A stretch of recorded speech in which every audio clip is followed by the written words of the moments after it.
2 dakika var. İhanet yağmurunda ıslandık birer birer. Şimdi yorgun düşlerimiz, yalnızız yalnız. Büyük hayat yolunda uslandık birer birer.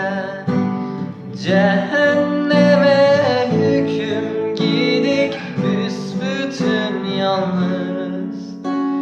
Hangi şehir alır bizi, basar bağrına? Hangi yalan avutabilir yüreklerimi?